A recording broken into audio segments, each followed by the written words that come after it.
Ladies and gentlemen, welcome on in to the first episode of the Hour Zero podcast. This is Doug Alley from Mile Marker Zero, along with Dave and John of Mile Marker Zero as well. Special guests, Head with Wings, with us tonight. A very special band from Connecticut.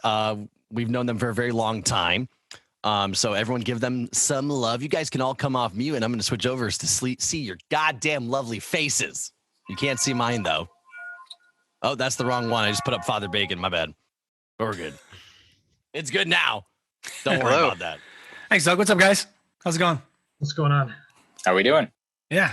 So happy Monday. So for everyone joining us, this is the first Hour Zero podcast. We're going to be doing this bi-weekly for the month of May and potentially the month of June. We're going to be having conversations and hanging out with our friends and other artists and musicians who have projects going on, and long and short of it, bands that we like and music that we like. So tonight we have Head with Wings. And if you guys want to quickly just introduce yourselves so everyone know who we're talking to, we'll start with Josh. Sure. Hey guys, I'm Josh from Head with Wings. What's going on? I'm Brandon. Hey, I'm Steve from Head with Wings. I play bass. Oh, right. They might want to know what we play, right? Nah. Nobody really I'm boring. A little bit. Which one's the kazoo player? I just don't remember. No one really cares about He's music. not here. Yeah, Mike's not here. Mike's not here. So first of all, thanks for jumping on. This is our first episode of many for the month. So this started out kind of like as a small. First of all, I want to say happy May the 4th be with you. I got to start by saying that. Oh. So I put out BB-8 making an appearance tonight. I'm very excited because I'm going to watch that Mandalorian documentary that came out today on Disney Plus, and I'm also going to watch. I was going to watch Rise of Skywalker again because I saw it in the theater, but it's like 3 hours, and I don't think I'll make it. I thought it was worth the money, but Unpopular opinion, that Han Solo movie wasn't bad. Totally Really? wasn't bad. Yeah, I haven't man. seen anything Star Wars related in at least 14 years. All right, that's cool. So, guys, thanks for tuning in. We'll see you on Friday for our next podcast. No, Been real. Don't let Brandon ruin May the 4th, okay? yeah. So yeah, we're going to be doing this bi-weekly, but it started as like we were doing this as a band chat, and then we were like, we want to keep it going, but just sitting around with the five of us and kind of like putzing around online for an hour was getting a little bit like stale, I guess. So I had the idea of just inviting friends. You guys are obviously the first ones I thought of. So I obviously am a big fan of the band, right? So we've been friends and playing together at shows and things for a long time. Your album came out, Worry to Shame, and obviously it did a tremendous amount for you guys. And I thought that maybe we could talk about that, and we could talk about, Euroblast and some of the stuff that you guys did in Europe, because I think that at least for bands in our circle of friends and in New England in particular, a lot of people think that European kind of performance is out of reach. So maybe you guys can tell us about that. And let's start with the album. So tell us about the album. Like, did it kind of come to pass? Obviously, you're working with some guys from Earthside. We're gonna have Frank on at the end of the month. Oh, good. But yeah, so we're gonna have Frank on at the end of the month on the 29th of May. But I know he was involved. I know some of those guys were. So why don't you take us through that recording process and how that came to be? Sure. Well, I've done this kind of thing quite a bit. I'd be curious to hear from Brandon's perspective. Well, I guess for anyone enthusiastic about the DIY process, it can be a fucking nightmare, which it very much was on our end, just stretched over the course of, I don't know, how long was that whole process went on? Like, I think we started it in 2014, pre-production in 2014, and then we wrapped mixes in like the fall of 2017. Wow, that's good. That's a good process. yeah, most of the time it looks like we're dormant, like we're not a band anymore. We're just working very slowly on something because everything's difficult. Yeah. Oh, go ahead. No, I was gonna say, so there's 9 tracks on that record, right? Yeah. Yeah. So, did you feel like there was an equal amount of love that went into each one in terms of like time, or were some a little bit more? cumbersome than others to kind of get over the goal line. I know when we write songs, it's like some of them we're like, hey, we need this kind of tune, and then John plays something, and then all of a sudden the song's done, and we're like, oh, that's done. Let's just move on to the next one. And then some, it feels like we're just beating our head for like a year straight trying to figure out like one progression. I know Brandon has some regrets, right? On some of the tunes. Just Bring on the regrets. I guess part of really what brought those out is when we did all those songs were written, it was just me and Josh on guitar. And since then, Mike, our other guitar player who's joined, he has a very different style than either of us do. So for some of the live tunes from that album, he's added other guitar parts that didn't exist on the album to it. And it's just like damn, I wish this actually made it. And now I'm pissed that I'm hearing it. So unless you come out to see us live, you're really never going to hear what these songs could have actually been. Yeah, So we Totally. just didn't have that perspective in the moment, I think we had it in mind that there were a few tunes like Goodbye Sky, Somewhere Something Gives, From Worry to Shame, like those tunes like were always going to be like single oriented in our mind. So I think maybe wasn't really given the time that a lot of the other ones were, because that one we went into the studio with it unwritten. It was kind of just like we had the idea there, but it wasn't finished like most of the other ones were. Yeah, it's true. Frank, Jamie, and Ben kind of went into the studio with Joe and Andrew and kind of pulled that all together pretty much last minute when they went into to track the whole run of the drums and bass. So those guys kind of like brought that tune together, at least instrumentally. That's cool. There's something to be said for bringing in like, somebody new to the group. I know that, we can speak to that, right? We had Jocko join the band to play bass, and then it turned into produce the record, which turned into mix the record, right? So when you're already so far along in the process and you've already recorded the record, to have somebody come in and like I'm not saying you're allowing them to play what they want, but to kind of add that infusion of things is pretty cool. I've played in various groups where it was like, just stick to the disc, I won't name bands, but that any new musician coming in, they kind of add whatever it is. Like if we want you to play with us, it's because there's something about you that we want. So I'd rather you bring what you have to the table. And just the same, I think it's more interesting if I go to check out a band and they play the album note for note, exactly the album sounds the same, I could just stay home. I want to see something that's a little bit exciting, something different that I'm not expecting. And, by changing the parts a little bit or just adding a little bit of more color to it, that's exciting. Now, that's not a very typical, I guess, I'm going to be very generic here, like prog approach, right? Most of the bands that we probably all align on go and play the album exactly as is. If there's an improvised solo, maybe, but like 3/4 of it is not. So what sort of makes you guys feel like that's an extra thing to add live? Well, we just never have approached our live performance kind of playing, to a click, or even, we're not all on in-ears. Some of us are just using stage monitors, so it's a bit more like loose and kind of like primal in a way. So that just kind of works for us. Maybe we lean a little bit more like on like the rock band type part of the spectrum, alternative rock band. So like maybe as we go on, our pieces maybe some of them will seem a bit more put together than others. But I think, me, Brandon, and Steve are probably more of the mind where we like it a little bit kind of loose, but also we're fond of music that's really put together, so it's like, maybe I wish it could be just like a song to song kind of thing that we, decide on. I don't know if it's like a philosophical thing we have to follow. I know that, for us, it was just out of necessity to go to kind of like an in-ear thing. And as a band that kind of has we've done like the prog stuff and the rock stuff, we've kind of bridged down the middle, like trying to, at first it was, we're a rock band that's progressively minded. And then it was like, we're prog band that has kind of crossover opportunity to, Yep. is it like, are we a prog band that throws out a single? Like, there's like these different like levels of, I don't like to use prog at all personally. I mean, it's like, if you want to play some stuff, cool. If you don't, cool, that's fine too. Just, you can write a song, that's hip, right? That's why I want to get away from the word. It's like created its own little box of its own, that to be prog, now you have to do these things, which to me is very like, again, like, that's the opposite of what prog should be. Yeah, absolutely.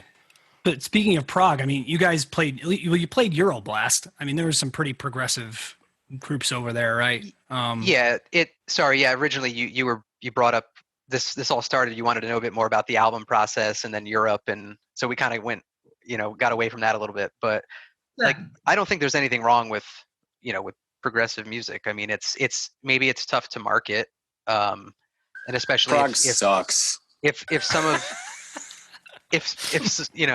I don't know, it's tough to defend, it's tough to convince people that you are or you aren't, or it's just, we just want to make interesting music, We are not prog by definition, apparently. Yeah, Prague Archives would say that Head with Wings is not a progressive rock band. We need a keyboardist. You Right, have to have a because- keyboardist? was that have actually to. a? Oh yeah, Yeah, That's the thing. Mandatory. I didn't know that. we Which is we actually interesting, got yeah, just for prog to Hence. say you need to meet this criteria to be prog, it's strange to me. well, they have like a hierarchy of what's deemed prog or not. So if you want to spend the rest of quarantine learning all of the progressive subgenres, you can go on Prague Archives and actually spend the rest of quarantine learning all of that. So Well, this is kind of a thing that happens to a lot of genres, though, right? Like the bebop guys came in the 1940s and pretty much altered the aesthetic of all the regular swing music that was going on, right? They said, "Oh no, we're going to be artists. We're gonna improvise as much as we want and really push the envelope. We don't want to be considered what we used to do."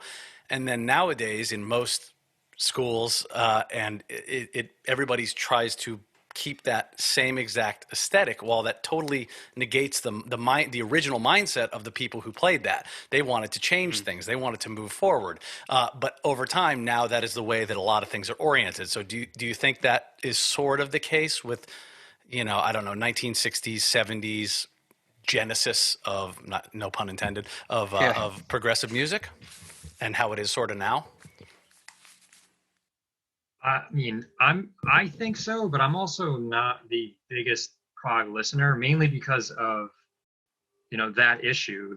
What I am exposed to is kind of off-putting to me, because there's not, like, when I first got into prog, which was really only like 8 years ago now, or something like that. But anyway, it was that these bands were so different to me, and it was just mind-blowing to me to hear something that was just totally approached in a way that I'd never heard before. And I don't hear that anymore. I don't hear that with all of this new wave of prog that's coming out. It just feels to me like it's just a bunch of, it's the end of the decade. It's a bunch of bands that are imitating or just copies of what has already been. So that's where I'm at. Attack of the Clones, I guess. Well played. We're talking on May the 4th.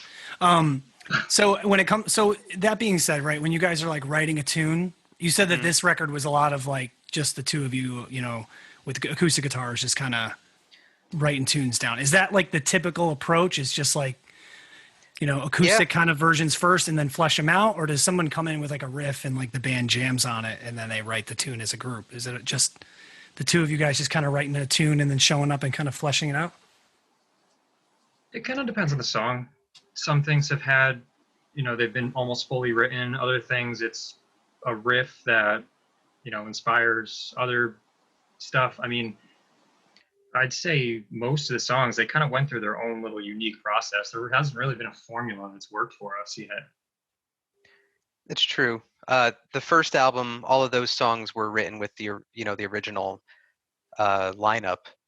But it did all start with like, hey Joe, what do you make of this riff? Or hey Brandon, is this something that you can write like a really sweet lead melody to?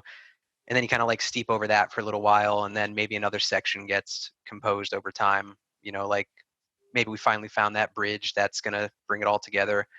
What I found has been super productive lately. When we went on tour, we played Of Uncertainty over there, which is one of the new tunes we were working on. We had it written a certain way, and from touring on it, once we got back, I was like, fuck, I'm not happy with this whole like 2-minute section of the song. Going into the studio, I wanted to change all of it right before going in, and then did the same thing with another song, Contemplating the Loop. Not long before Josh had to do vocals, I decided the whole song vocally, we needed to redo everything. Lyrics, melodies, all of it. And I mean, for both of those so far, the intense stress of last minute changes like that has gone very well. And it was a good call, I think.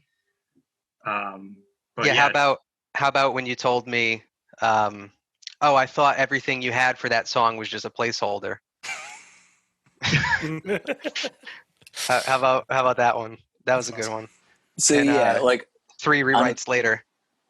Yeah, totally. So on that note, Dave, it's like From Worry to Shame was one album, and these next few songs and pieces are kind of undergoing different methodology, but Brandon and Josh are still like the primary songwriters, and I think they're like the heart and the soul of like Head with Wings as you all know it. But songs have definitely like kind of like taken transformation, both old ones and new ones, when we play them live, when we're going to like track them in the studio now versus how we may have played them out live. So, and there's a lot to be said, I think, about that, like kind of reinterpreting the songs in different environments, and like, what are they serving? Are they hitting people or you how they need to hit, or like anything like that? And if they're not, just make it so, So that I think is a methodology where you guys really took to heart From Worry to Shame, but I think it might be happening in a little bit more organic nature this time around, which is a kind of cool thing to see. Yeah, it feels more productive these days, or at least when we want to implement something new or change something, we can kind of like get it done without feeling like it's totally like wrecking our whole existence, because you're so attached to the piece for so long, because we're like growing with the music, and it's kind of growing with us as we're like living our lives through that process. It feels kind of like endlessly fresh almost. I've never really thought of it that way, but like as we keep thinking about the songs and revisiting the songs, like even as they're being tracked and mixed and all this stuff, it's like, oh man, they're still fresh, and that's got to be a good thing, Well, yeah, it's funny you talk about playing the tunes live and kind of like reinterpreting what certain sections might mean and how they might translate to an audience and things like that. I always found it really inspiring hearing, like, you can tell these really seasoned bands that have just played a lot live in big arenas, like even just knowing the size of the arena you play in, it's going to change the way you mix a record. It's going to change the way you write that drum part. Like, I know that, trying to think of a band that does that really well off the top of my head. Like even an Avenged Sevenfold kind of band. Like, you can tell, like, they know like how that beat is going to drop in a stadium, even though it's riffy and it's notey. Like, they know what groove to put behind it so that it. I'm not saying I've listened to them a lot, but I used to be a big fan. But they you can kind of just tell they're so seasoned in terms of touring that they know that this is going to sound like this and feel like this when they play to their audience. They don't need to even experience or feel it out first. That just comes with that professionalism that I think a lot of like these super seasoned bands have. But I can tell you that at least for us, like, I get demo ears really bad. Like, I hear like something, I hear in mix 1 or mix 2. And because I listen so much to write vocal parts, I'll hear John's scratch vocal idea or something for like months. to the point where even if I have to just take it all, put it in the Google Drive or whatever, and like lock it away and just come back like 2 months later and swear to God, don't show me the version with John's vocal on it again. Cause I'll hear it and be like, I really missed that. And it's not that not saying it's bad, Tuohy, but it's like, it was just the first thing I heard. So I like, it kind of like, it gelled it together. Like that's the final product. And sometimes it's hard for me to, John will tell you, I have a really like tight musical memory in terms of like, it's like a lockbox. Like this has happened here, then this, we did this, then you played this. And like, that's just kind of how I've always been playing drums and you remember 4 versions ago, about a year and a half when we first started this, we had the verse in the other spot. It's like, we did? Okay, cool. So my claim to fame in the band, honestly, I think is that I sing most of John's guitar solos that he wrote on the original demos. Like I know them note for note. I just riff them while it's so annoying because I listen to it so much. But so yeah, I can appreciate, you know, the ability to go back and like revisit things and change them and not feel like, you know, the house is burning down and like my idea sucked and like it's you know, it's tough. I get married to certain things and we're the most diplomatic band on earth. Which makes things really, really, really difficult. But yeah, you were talking about touring. So, right. So you played in Europe, obviously a much different experience than probably playing in, you know, the East Coast of the United States. So talk to me about that. Like, what was that like? How did that get set up? Like that was probably a hell of a story. And I know it's really challenging in 2019, right? It was 2019 you guys were, so. It feels like, there's like a life away at, you know, given that we're all dealing with the quarantine. It felt like putting out that record in the summer of 2018, and then we didn't have a full band at that time, you know, so we were in like a restructuring phase of the band, finally becoming a full band again, you know, getting condition with the lineup, dusting off essentially after a good while, and then hoping just to, you know, applying, submitting for all kinds of festivals, just thinking big, you know what I mean? No matter what it was, just throw a submission in, you know? Mm-hmm. And Euroblast was a little bit that way. You know, granted, our publicist, Lulu, she's in the UK. She had some connections too. I mean, so that can't be understated, but you know, it was just a submission application to the festival. They got back to us and just offered us a slot, and like a really cool time slot. I thought some of the guys in the band might debate that, but you know, so it was a 6 slot. Yeah, there you go. Getting booked between the Barry and me, so it was a pretty good. True, like right. Yeah. Yeah, between Barry and me, like headlined, and we were the opener of like the after party, if you will. But it was like adjacent stages, so all main stage after between Barry and me just kind of like flipped around, and they were all pretty much right there. Yeah, it's like Testa got some kudos from Blake, so that was cool. Awesome. You guys are perfect for after their set too. It's like a little bit of a come down, but still like pretty pretty up there. It's you know, I mean, you know, equated to alcohol. Yeah, you need like a second after seeing them play live. That was one of the things a lot of people were saying, like after the next day, it's like, man, after a whole day like metal in Prague, like that was awesome.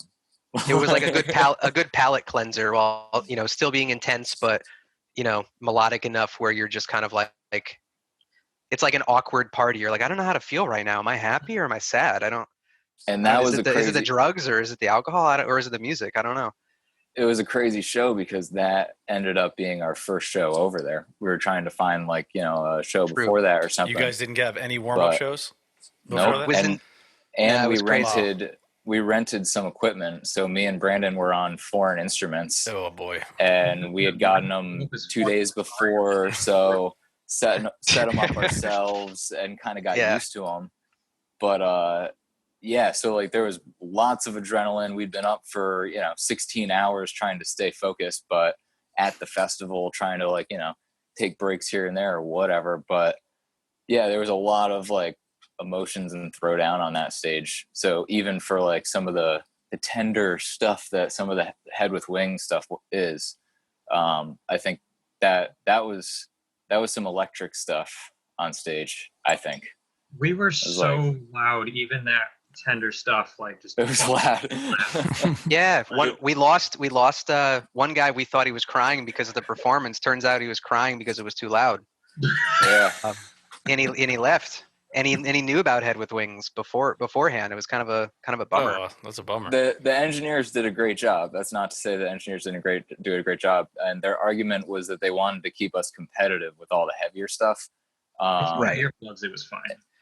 And I get that, but it definitely sounded mean as shit. Yeah, shout out to Nativ. Shout out to Nativ and Frank who did that, because honestly, it did go over. It went over well for sure. That on-stage sound was like, for me, that's the best we've ever had. It was fucking awesome. You know? Louder is always better. Tell that guy what's up. Sorry. But if we could have, if we could have, done shows beforehand, we would have. But Euroblast was the first gig to come through, and then we synced up with Soul Splitter in Germany, and they're spread out around the country. So basically, they just kind of helped, book a tour or after Euroblast.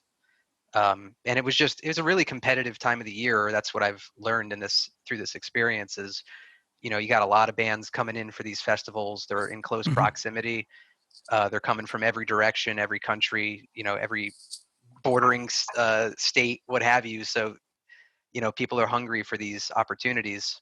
So all you could really do is just go for it, It's like showing up at like South by Southwest and like thinking you're going to get a packed room or something because there's like a gazillion, performances going the week before and the week after. Yeah. Yeah, but I mean, in retrospect though, do you wish you had a show before Euroblast? I feel like the magic happens. I feel like the magic happens when you're sleep deprived. I know that John knows I say that all the time when we're trying to write or we're doing something. Like when we start getting tired and everyone's like, "Yo, let's pack it up." I'm like, "No, dude, this is like, just 2 hours from now, we're gonna stuff's gonna come together." And you were like, I was in touch with you during that. That's right. Yeah, I was giving you warm up yeah. routines and stuff. Well, I was sick from my bathroom. Actually, I still have that. I'm gonna see if I can find it. Well, it's because I was sick there. Yeah. Go ahead. No, I was just saying it wasn't just warm up routines. He was like giving me tips to like just get over this illness as quick as possible. There was like a flu going around at Euroblast, so a lot of people got hit freaking hard after. Spoiler alert, it was COVID. Yeah. It was something. Who knows? No, but anyway, so Steve. There is something to be said about like when you're sleep deprived and you're like all going on instinct kind of. That is some magic, and I think it's up to bands to take it to that degree every once in a while. And for us, it just, I think it's got captured on some of those shows out there, and it was awesome. I mean, you can't learn it on the bandstand when you're there, right? You got to you did the work before you left, so, there's something to be said for, I mean, you guys are a fantastic live band, so it's easy for you, but thanks. Showing up and just being like, this is it. Sometimes there's something to be said for not having dead ears or it's getting, not that it would be old, but it's the huge show, first night, pumped. I'm in Europe. I don't know how to play this bass or this guitar, but I'm going to try anyway because I borrowed it from some small shop and they probably think I'm going to break it in half and it's going to cost me a fucking fortune. But there's something to be said for all that because, we played a show the other night too. Remember we played that gig and I played out of the Marshall stack because the PA was not satisfactory and we went with no click and everything for a couple things. Oh yeah. And it was and we ran the bass through a cab and because we normally have a bass track because Jocko was us. Yeah. So I mean, I turned around and I was like, oh my God, this is awesome. Now granted, I probably played terribly, but it felt awesome. But so I can appreciate that. Maybe sometimes it's good to kind of just fly by the seat of your pants a little bit and just trust that, like Charlie Parker, you shut up and play. You learned everything. You already got it. Just put it all behind you and just go out and play the show. You're going to nail it, Yeah, it's exciting and invigorating being somewhere, that you've never been in the world and you're there to play music and it's who cares what you have at that point, what you got is what you're going with. And that's that. So any good tour stories while you were there? Did anybody drop My- trow anywhere? Oh, Did there's anybody there's use the too bathroom wanna on many tell site? some tour Mike- stories. Someone You want to tell know. some Mike stories? Oh, Yeah, please. Mike almost Please got do. into a fight at a bar in In Leipzig. Leipzig. Someone told me at Euroblast that you could get by on any conversation by ja and scheiße in Germany. And I don't recommend it because it's not totally polite, you know, it's not like the nice thing to do. But I guess Mike found his way into a bar and someone was yelling at him and he was like, scheiße. And he was like, and yeah, scheiße. And this dude wanted to like come after him, whatever. And I guess the bartender kicked out the guy and like for Mike, but then Mike came back and he was, it's like, there was mad stories. Most Yeah, of them, he just almost got his ass kicked just for having a beer in a German bar. You know, he just If you guys go, try to have somebody that can be like a guide that knows the language because, everybody was saying, oh, it's Germany, everybody speaks English. So I still spent 8 months before trying to learn German, and by the time we got there, I only had vocabulary of like a 4-year-old. So I could barely get by. But anyway, we got to an airport in Leipzig where we were trying to return our rental car, and nobody fucking spoke English. So we spent like 3 hours wandering around the parking lot, not being able to figure out because we can't read the signs. Nobody understands what we're saying. It was just such a fucking mess trying to just give the car back. Like, here, we don't want this anymore. Just leave it at the leave it right at the front. Well, the sign in English said leave the car or leave the keys at the box. Like, there's no box anywhere. It was on the fucking. what about the potential $15,000 fine? Going through customs? Oh, forgot about that. Yeah, leaving America, they fucked up. So when we got back to America, these guys were on point. Like, the first guys didn't care, but when we came back, some hero security guards that wanted to remind us that since all of our equipment wasn't properly documented, that's a $15,000 fine. So that's a tidbit of information for some bands looking to travel to Europe. Supposedly you have to, report what gear you're taking to go play gigs and do that whole thing. And there's a lot of forms. And if for whatever reason gear doesn't line up from country to country, there becomes more forms and they're all in different languages and no one wants to help you in English sometimes. So every checkpoint miscommunication. And then when you get back, none of it adds up. So like, we gave them the form in the Netherlands, and I'm like, oh, you must have all this because you said you do. Okay, and it's called a carnet, just so everyone's aware. Lots of attention to detail if you want to go over and bore into that. We were getting ready to do that again because during actually this Friday, basically, we were going to try to start a small tour run to do the opposite of what we did in Europe with Euroblast starting it and then ending it. We had Incognita for Terra Incognita Festival in Quebec. We were supposed to play on the 15th of this month. That was gonna be a good one. Yeah. Like an hour and 20-minute performance. It was gonna be. I always wanted a long performance. And 90. So funny story. We actually were talking to them too about this. So there was a small chance we would be on the same festival, which would have been really cool. It just kind of, it kind of fell apart at the last minute. I think I was talking to you, Josh, and you're like, "Oh yeah, we're gonna do Terra." I was like, "Oh, that's awesome," because they were sending me emails too about jumping on it and stuff. And that was something I did remember because a couple of years ago they wanted us to play and we couldn't do it for some reason. I can't remember why, but I remember it being a longer set, and I was like, "Oh, that's cool. That's super cool." Even when we played Rossfest, the fact that we got to play for an hour, we were like, "Oh my god, just like this is that." awesome. Where it's just like 3 or 4 bands a day.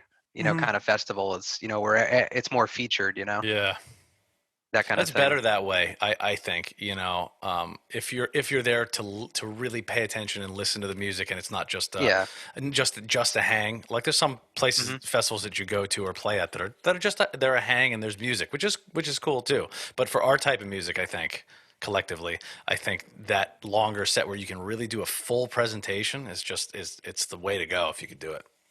Yeah, I think both of our bands can do both of those kinds of performances where it's a bit more intimate and primal and up close and sweaty, and then, you know, a more theater oriented experience. You know, I think it can go both ways for our bands. But at any rate, Rossfest, right? It was the 1 year anniversary of you guys playing there. Actually, yeah, a couple days ago. Yeah, which is crazy. I just feel bad for everybody who, you know, I feel bad for everybody who puts on these festivals. I feel bad for everyone that it makes it like an annual like event where they always travel down, they see their friends. I feel bad for the bands because not only is it, you know, great exposure for the bands, but there's a lot of bands that rely on these like larger festivals, you know, to kind of build up the piggy bank for the next recording, or, you know, to do like another merch run, or just fund their tours.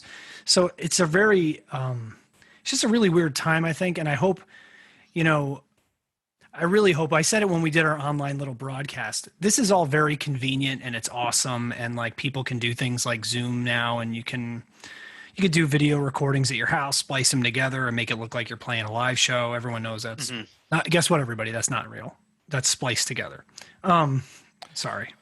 But when it's all said and done, I hope people realize that live shows are where it's at. And I actually think that I think there's going to be a bigger scene after this is done. I think that people are just going to be itching to get out and do stuff. So I think that the bands that really focus on putting on just great bills of shows, I think they're going to have some packed houses, just because people are just dying to get out and see like music, and just dying to get out of the house and just have a good time with other human beings. So I don't know if you guys have, you know, any, I mean, it's probably everything's in in limbo now with tours and with shows. And, yeah. You know, but you're just worrying about our, you know, records at this point, until it seems like we can, you know, we need to get in the practice room again and get rehearsed, because it's certainly been a while at this point. I think on the plus side, though, you know, most albums have like a 2-year cycle, and next month would be the end of the 2-year cycle from Where Is Shame. So, personally, you know, I mean, I don't know how you guys feel about playing old songs, but eventually you just want to like fucking put them behind you and move on to the new stuff. And now that cycle is done, we can't. Right now, we're incapable of doing anything with it if we wanted to. So it forces us to just focus entirely on moving forward, which I think is a good thing.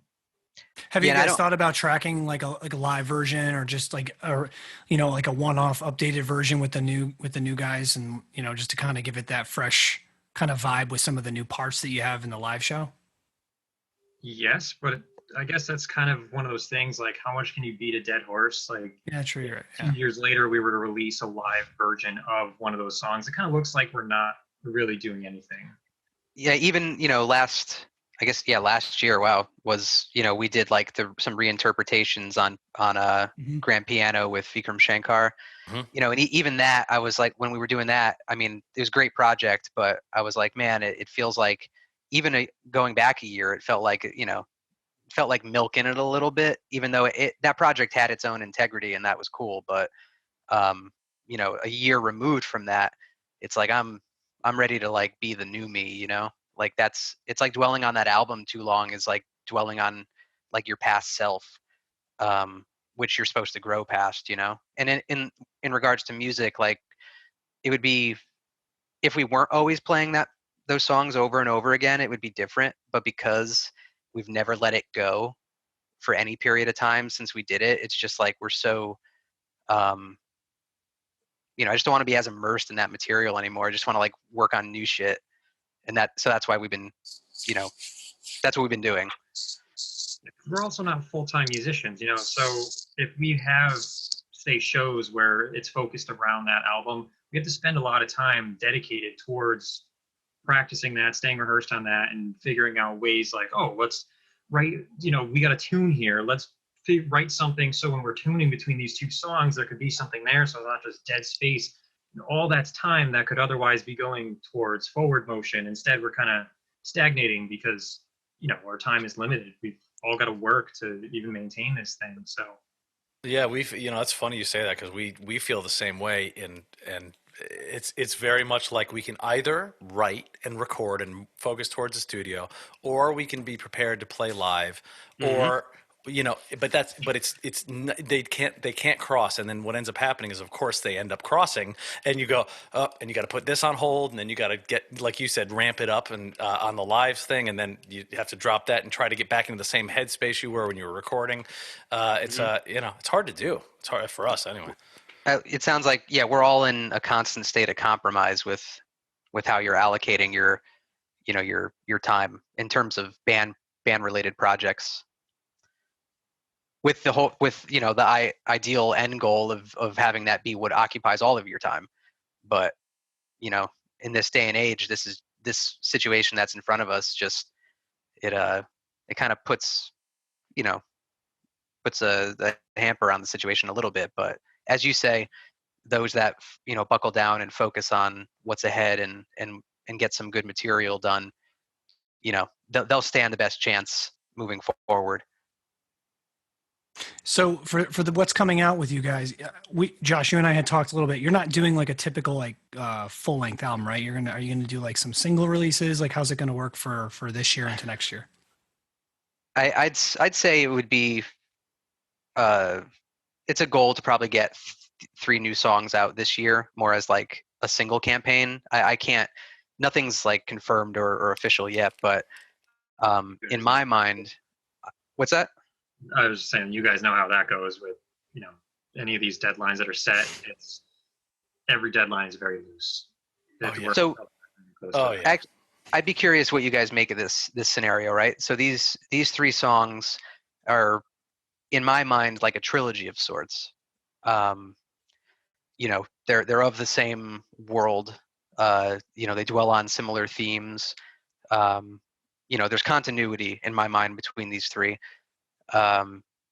It would feel weird to just assume that any material we worked on, here after would just fit on an album with those 3 songs. So because they've been a part of their own isolated experience and project for a long time now, it would just, we're just not far enough yet where we know, like, if this is just part of a larger story or if it's like just a chapter kind of thing.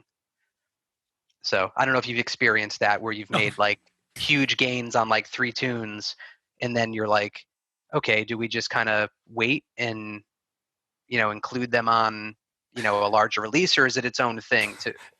Now, mind you, these every album. Yeah. So I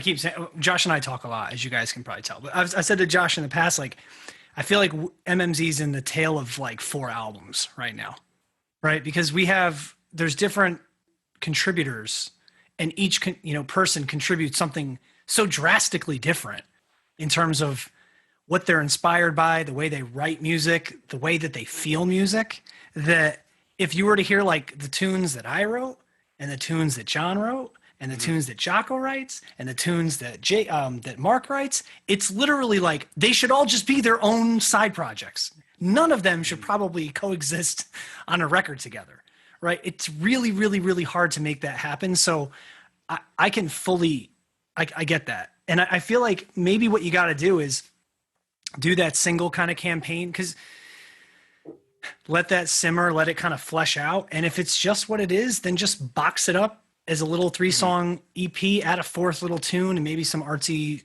other little filler tracks in between. I'm serious. And then just kind of put it out and move on. Just add a little ditty. I mean, look at Tool. Tool gets away with like, we have 8, 10, 11 tracks. And when they used to put out records, I'd be like, well, how many are actually songs? You can't look at the times, because like 9 minutes of like, it's like, is this just like a drone for 10 minutes? And it's like, oh, it's super cool. But like, that's what the stuff that, I mean, maybe you could do something, don't do that, but do something along those lines. But I get it. Like we're trying to figure that out now. And especially with the world we live in, everyone doing their thing. We've got day jobs, we've got lives, it's like it's hard to like converge. So I know for us, we've talked about doing like writing camps. Like, we're going to bang out these to the best of our ability in the capacities that we're working. I have a studio, Tuohy has a studio. Like, we kind of do our own things and do the best we can, and then come in and just say, let's kind of rewrite the whole song, right? Now we're in a room together, crank it up, and let's just play Mark's song and see what it sounds like for real.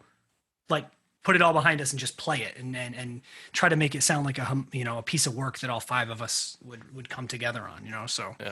And well, in the past, that's how we've sort of like, that's what makes MMZ is we have all these diverse sort of things, and then we have to get in a room and literally chisel it out. And like Dave was saying before, we're very democratic, and if someone has an idea, we are going to try it, whether or not it ends up working or not. We're going to, okay, all right. Well, you want to try this in 5/4? All right, let's do that. Dave, you want to try a brand new vocal line? Okay.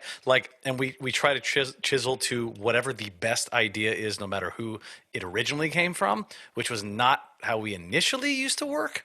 We were very, like you guys are talking about, very protective over sort of our, no, this is my riff. This is how it worked. And then just after a long time of like learning to trust each other's judgment, I know Dave has a really great sense of melody, and if something's not working in a melody, he's going to know exactly what it is. Mm-hmm. So I'll say, okay, all right, that's cool. You want a C sharp? I'll give you a C sharp. But I don't know, is that one of those things that you guys end up sort of in the new material? Do you find yourself sort of giving a little bit more leeway to everybody, or like how does that work for you guys? I think we've definitely become more democratic with this process, just from, like I was saying earlier, all the drastic sudden changes that happen, things like that, other people inspiring parts, but also, just totally drew a blank. Like a democratic experience he's talking about. Is that your experience in our band? I don't know if leeway. I don't know about leeway, because I don't feel like I was given as much leeway. On some things, but at least you've trusted me to get it right. But even like with vocal harmonies, for example, a lot of that was, we all sit in a room and Josh would just run through different ideas, and we would just, okay, this sounds good. Let's use that, not use that, and just do it that way. And we sat there as a group and kind of collectively decided what works. Even some of the structures, though, there was one of the songs we hadn't really, before one of the songs added a few parts, I had written another song that wasn't going to be part of the recording, but it was just for moving forward. And Josh had mentioned like, hey, that would probably work in the middle of contemplating the loop. And I was kind of pissed because now we had to like rip apart this new song that I had, take that riff out of it, which was kind of the life of that song. And now all those other riffs just dissolve, fuck them. And now we take this one riff. But then I did the same thing to Josh. Like a few weeks later, he had hit this new song. I was like, give me that riff, and just plugged it in one of my songs. And karma, payback. I don't know what you call that. But it was a little. Yeah, I had like big plans for that too, and then Brandon was like, "This is gonna be the bridge in a house without clocks." Or but it worked. And in both cases, I think it was a good call doing that. Do you guys have an approximate working title when you're writing a song? Yeah, I think so. Yeah. Sometimes. So usually you actually have like I want this song to be called something like this, and you kind of like that's the song name, close as you can get it. Yeah. Then you finish the tune and then go back and like finalize the title. Then we just see, does it still hold up? Nice. Like does the title still hold its weight as we saw it in the beginning? The story sometimes evolves, or the title can get stale. Sometimes with some of the songs I've written, I just made a title that I just thought was cool, and or sometimes I'll have a loose concept based on the title, but Josh kind of will usually just run with that vocally and kind of just put a spin on it. I just wouldn't have seen based off that title. I think that's sometimes why, in some cases, why our songs, the title it's not a lyrical line or anything in the song. I hate that. Sometimes sometimes it makes sense. Sometimes it makes sense, but I like when the title is like, an add-on. Wait, who hates that? I hate that. Oh, that was you that said that? I mean, I think it's whatever. Like, it's common, very common method. Like, so from Worry to Shame, but that line, the title track is like the opening lyric of the song. Cheeky. But that's kind of cool. Yeah, but that's kind of cool. I think that's the only time we do that, though. Goodbye Sky. Right? Well, Goodbye Sky has it. I mean, we do it. Oh, actually, you know what? Fuck me, it's in all the songs. Yeah, I was gonna say there's a couple cat songs. Cat is out of the bag. There's a couple that I'm knowing. I'm like, This pretty sure they answer would say. be an example He's like, wait a of- second, I hate your band. So I'll show. I mean, no, it's funny because we were talking about how we write a lot of tunes. I was gonna share. I guess I could. Let's see this. Except these three new. Sorry to cut you off, but Okay. these three new tunes. Do you ever say the lyric? No. No, actually. There you We've go. evolved, gentlemen. Yeah. That's now great. we've actually got The next stage. Yeah, we leveled up. Truly. So we have Ding. really great working titles. I'm not Oh, going to get man. into all of them because they're really not appropriate. Yeah. But- they're but definitely not. But I will share. I think I could share. Yeah, I could share this. Are any of them worse than Come Early? So Uh, I'm just going to show. Like this is like our drive, just to show you how many like songs we do. Like how many like this isn't just. There's so what much. does Invoices 2019 sound like? Oh yeah, because that dude, that one is so mathematical. yeah, You it's have all no idea. mathematical. Don't So, don't like- show it. Don't show everyone your Google Drive data. No, it's cool. Like literally, like if you go, this is like just my house. gigs. Like we have just John it's Coxtonato. That's a good title. Wait, send nudes? Yeah, basically. What? Yeah, that's the folder where we put all Like- that in. Like runny stool. Like we have, but like there's just so That much better stuff. have like a slimy riff in it. It does. It does actually. Nice. Then So- it's adequately named. Yes. So like there's just so much garbage in here. But just to kind of go off that, it's basically like, we do the same exact thing. John will write like in fact, I still want to use a couple of John's like really old songs from like 2008. Like I know the riffs really well, right? I really want to use Tuohy flip riff. I love that riff. Yeah, that was Know why we haven't used it? We haven't, right? But there's certain riffs and certain tunes that have been written in the past that you just want to like go back in and just you're waiting for that moment, like you guys said, where you're like, dude, that riff should go here, and like Yep. it's going to come at some point in time. You just kind of got to get there. But I got to say, like we're in the same exact boat where we just like rip. Like I do it to Mark all the time, where I'm like, dude, that should go over here. That's awesome, So we do the same exact thing. I did that to Josh on one of the new songs where he wrote a harmony to an entire section, and I just moved it to the next section, and it was awesome. It was great, right? Yeah. Well, what we end up doing is if it's a tune that I tend to write the skeleton of, I would say, and I'll have like a melodic idea for the vocals and sort of a rhythmic scheme. Dave always comes in and goes, no, that's a harmony. And he'll sing the actual part. And it's like, oh, son of a bitch, that was a harmony part. It wasn't the lead. Like, I mean, without fail, like all the time. Oh, that's actually, hold on, let me do it like this. And it's cool. It always ends up making it better though. So it's not, you know what I mean? It's always like, oh yeah, I should have thought of it that way. There's very rarely where like we'll dig our heels in and say, no, absolutely not.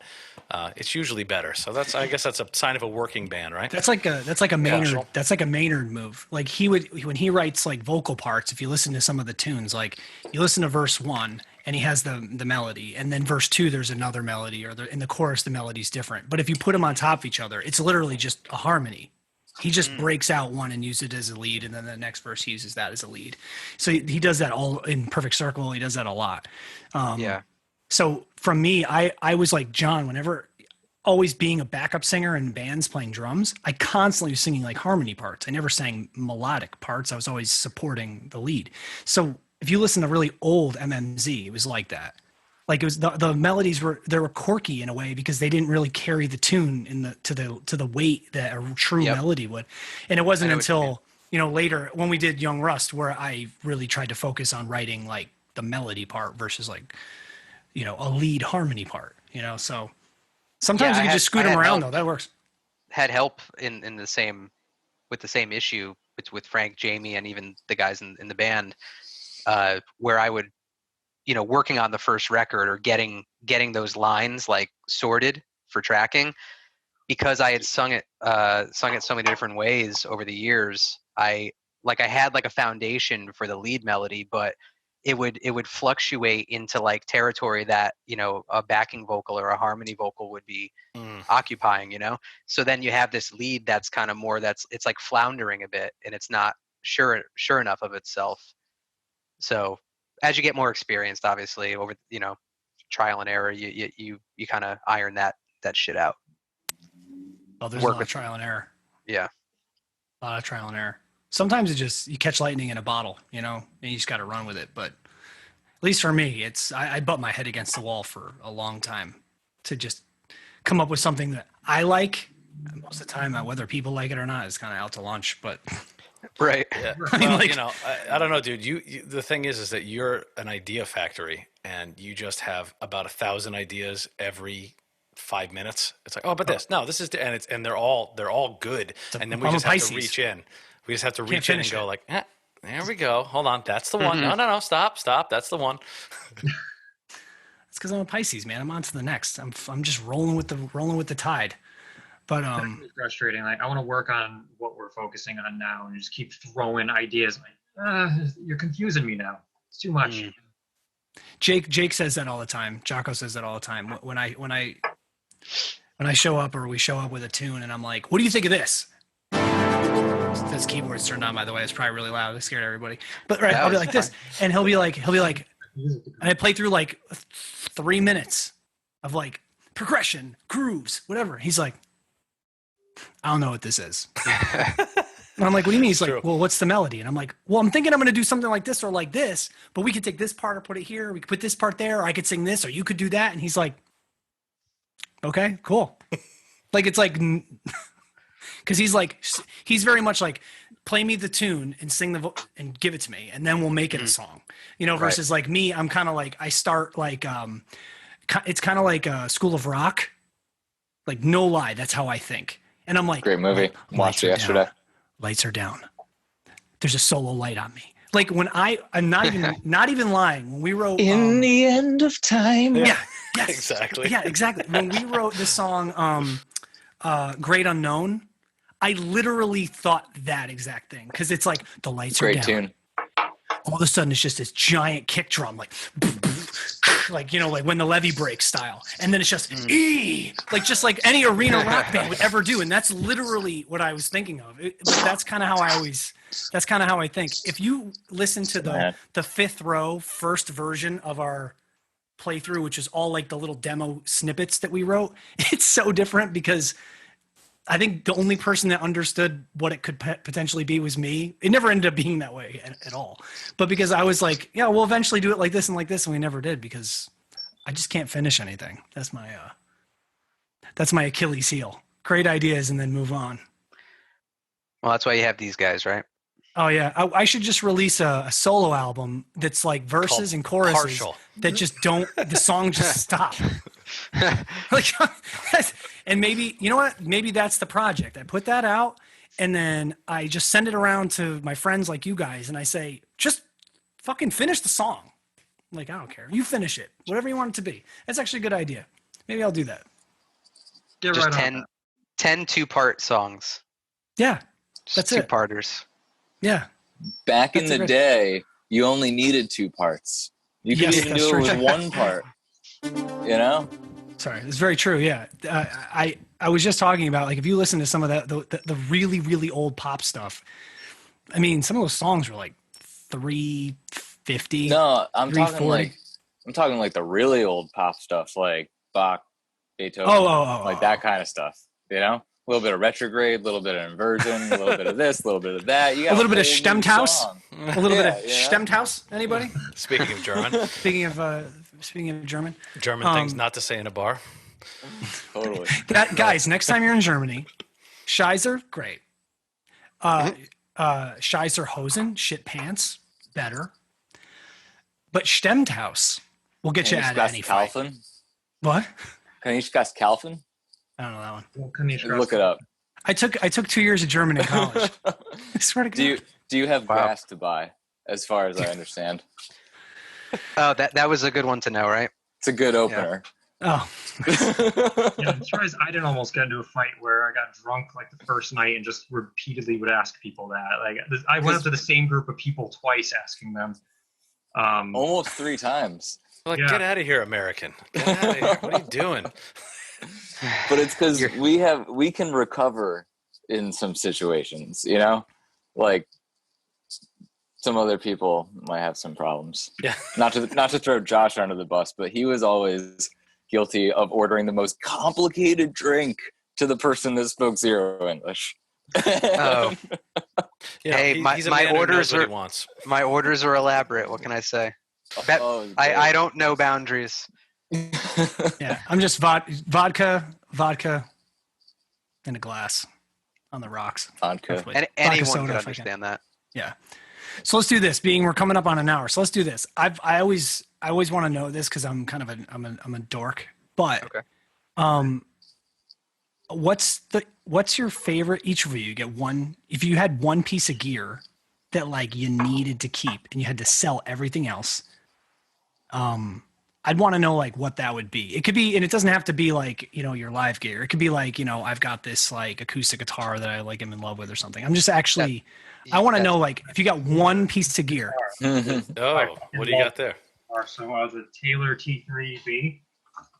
Nice. I bought it on a whim, hoping. I just read or did research on the parts of a guitar I wanted it to be constructed out of, and Sweetwater was like, "Yeah, try it out for 30 days. Return if you don't like it." Turns out this guitar didn't have that deal. Like, oh fuck!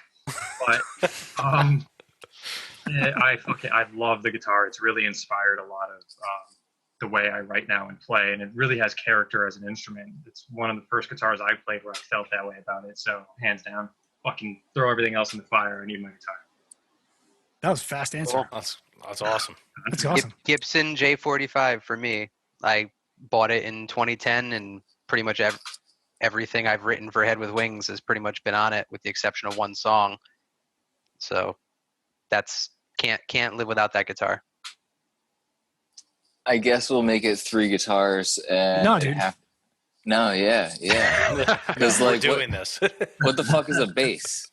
You know, like yeah, you need You're it, our bass player. but like the bass is only as good as the melodic harmonic content, you know, and like and you can play bass chords, but like lame, just play a power chord. We got a couple of them in 3 songs. Anyway, doesn't matter.